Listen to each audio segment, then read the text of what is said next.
This is Speedy, my African spurred-thigh tortoise, and we have a problem. You see, he stays the whole summer in my backyard, grazing on grass and just enjoying himself. But the problem is he doesn't have a lot to actually wear that beak down. And you can see that beak has become really overgrown. That could definitely be an issue that needs to be taken care of. Luckily, I have my friends Chris and Casey from Garden State Tortoise here to help me out with this problem. I'm gonna put a link in the description to all their cool stuff. I mean, what do we gotta do here? I mean, this is definitely a problem. It's common, you know, they eat grass, obviously, but in the wild, they'll actually eat certain things, even like rocks in small amounts that helps wear down the beak. So one of the things you could do right away, besides having to use a Dremel to start getting that thing back in check, cuddle bone. Cuddle bone. And they'll just chew on that. They'll chew on it all day long. It's easy to get. You can order it in bulk off Amazon. So if you're having that issue with your tortoises, pretty easy to fix. If you just leave it in there, they'll eat it as they want it. But we do put cuddle bones in with all our red sliders, so that makes sense. So this is a good thing. But for now, I think we're gonna need a Dremel, right? Yeah, we gotta do it. Hold on a minute.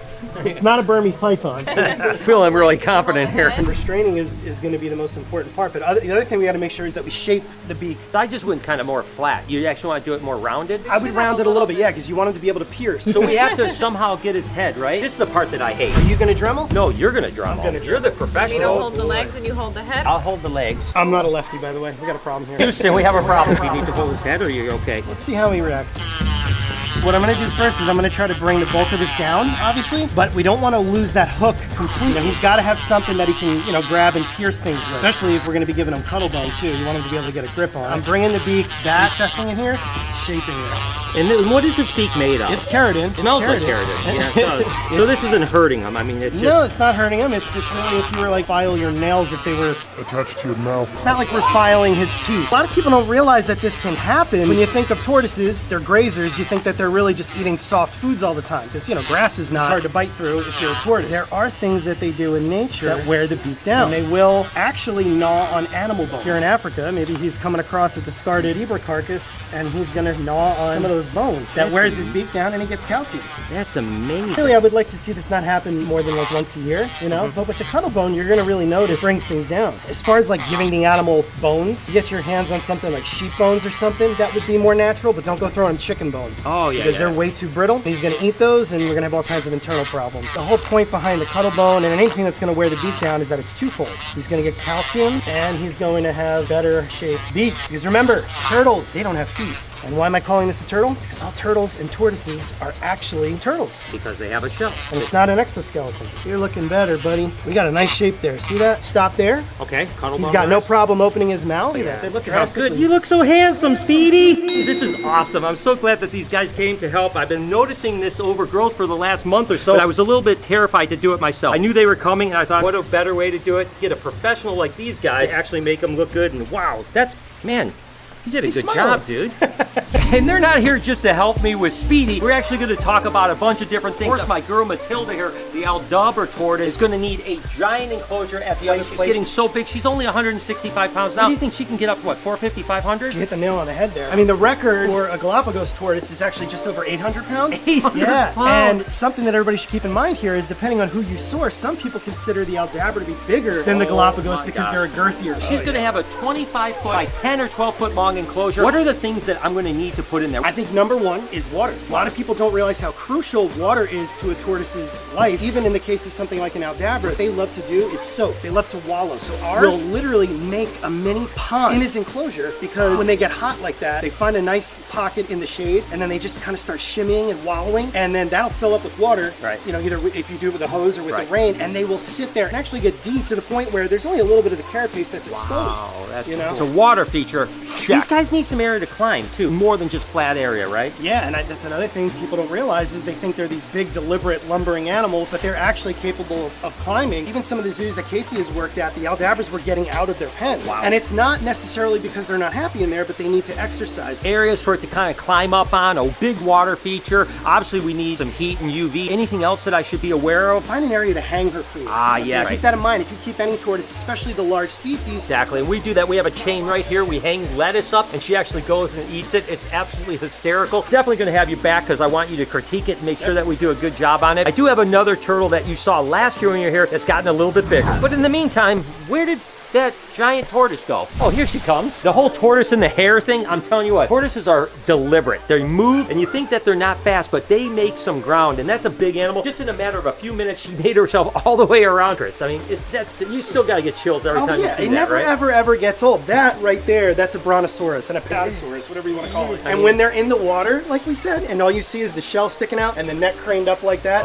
it's the scene Alan Grant sees the brachiosaurus for the first time in Jurassic Park. Oh my gosh. But boy, she's a bulldozer. And this isn't just about Chris and Casey, it's a family thing. They of course brought their daughters with them that are absolutely adorable. They love reptiles. I've never seen little kids more excited about reptiles than their kids. They're being raised right, there's no doubt about it. And look at them just loving it. Even though they have tortoises like this at their own house, they're still just as excited to see them at our place. I mean, I love it. And later on, we may actually have them do something pretty special. And this is what it's all about. Giant Aldabra tortoise make kids' dreams come true. And of course, a year ago, you guys were here, and Tyson was a little guy. He's still a little guy, getting a little bit bigger now. He wasn't like the size of a dime before. It's perfect. And you know, one of the things that I like seeing right off the bat with him is that he's not huge yet. Right. A lot of people blow him up too fast, you know, and this is natural growth, really the size you'd want to see a hatchling box turtle at when it's about a year old. You can see perfect growth lines, and an even bigger deal, aside from it having that central keel, which they're supposed to have, that's perfect growth. Beak's in check. He's so cute, isn't he? He's awesome. Look at him, man. He's so perfect. I wonder what he would think of Otis. Oh my God, he would love Otis. If you guys don't know, Otis is one of the coolest box turtles, maybe the coolest box turtle on the internet. Link in the description. Go check these guys out. You're gonna love it. But these guys aren't all just about tortoises and turtles, right? Nope, not at all. You love your monitor lizards, don't you? Love them. All right, well here, I got you something. This is Toothless, the black dragon. He is so lazy. There he goes. Yeah. You might want to give him that chicken. when do you want me to give it to him? I'll go ahead and give it to him. There you go. Come on. There he is. Incredible. Those claws just hanging on to you. He's so gentle. I think it's great about Toothless is like literally you can feed them and then right after you can just like pet them like nothing. So are you thinking about getting some different ones too? Oh yeah, I'm not going to stop. What's your dream monitor? Probably going to sound a little cliche, but I'd have to go with Bell's Lace. Let's go see Beetlejuice. Wow. Holy. I'm gonna put him on your Okay, hey buddy, how are you? Oh my God, he's incredible. So what is it about the lace monitors that make these guys your favorite? That I can't have one. I love monitors. I love their intelligence. So I think with them, it's really just the appearance. I love black and white. Even when I was a musician, I played a lot of white or black guitars. I don't know. I think it's really the appearance of them. It's the structure of the head, everything. Beetlejuice, you want to go climb back home? Oh gosh. Back up here, bud. Back in. There he goes. Good job. Yeah, that's just, I got nothing. I still can't believe I have them, man. Yeah, I like it. Can I try it? Ellie? Yeah. Now it's like, Well, I was going to suggest yes, of course. Can I hold that snake? Oh, Yes, Ellie, you can. He's so cute. These guys don't do tortoises and turtles and monitors. You also do work with snakes, and you do like even conservation work out in the field with snakes. We do radio telemetry. So the snakes are fitted internally with a transmitter and study their movements, learn way more about their ecology, and we're mainly doing northern pine snakes, horn snakes. Okay, wow. Protected in New Jersey, right? We actually had to get special written authorization from the state and a permit to keep just a regular colored corn snake. What are you going to have one day? You got to have. I am going to have a Bolin's python. We have a Bolin's python. Let's go see it. Bolin's python. Bolin's, the holy grail. Look at the head plates on this animal. And I was just going to say black velvet. I know, the iridescence. Can I hold it? You can totally hold it. You want it around your neck? How about you It's guys want so both around incredible, both your man. neck? I'll try it. You know what kind of snake that is? No. That's a Bolin's python. They also call them the black python. I want to put it round and round in my hand. It is Make so it round and adorable. round. Have you ever fed a croc monitor? I have never fed a croc monitor. Dreams do come true. Gary, if that was ever Yeah. coming at you. Wow. Tell you what, that's like the pinnacle right there. Did you see those teeth in there? Oh my God, yeah. it's just ridiculous. Study the skull structure of these animals. You just take a look at it, like those teeth. So smart. Right. Good job, dude. Good job, me. Yeah. Mr. Brian, Yes. can we see alligators now? Let me give it some thought. Yes. Yay. Let's do it. Promise you don't have to be afraid at all, okay? I'm brave. If I know you're brave. Come on, let's go. Up, up, up, up, up. Put it right in his mouth if you want. Oh. You can do it now. Oh, look how gentle. Come on, guys, let's go. Come. Yeah. There you go. Good job. Oh my gosh, Ellie's addicted. Thanks, Mr. Bunny.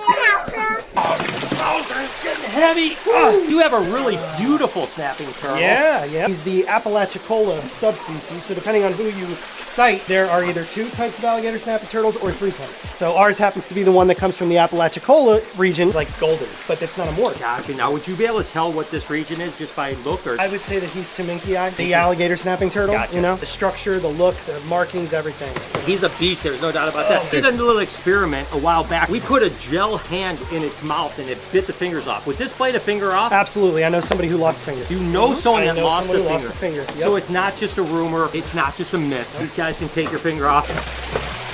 Oh, there you go, buddy. Gets much bigger. I'm not going to be able to ever pull him out. The coolest reptile family that I know that came here to help us with the tortoise. You guys are awesome. Thank you so much for helping us out. Gotta go check these guys out. They're absolutely wonderful. Until next time, hope you guys enjoyed today's video. If you did, there's a playlist that you can watch all kinds of videos. You can also hit that subscription button. It would mean a lot to me. Also, hit that like button while you're down there. Have a wonderful day, Reptile Army. Remember,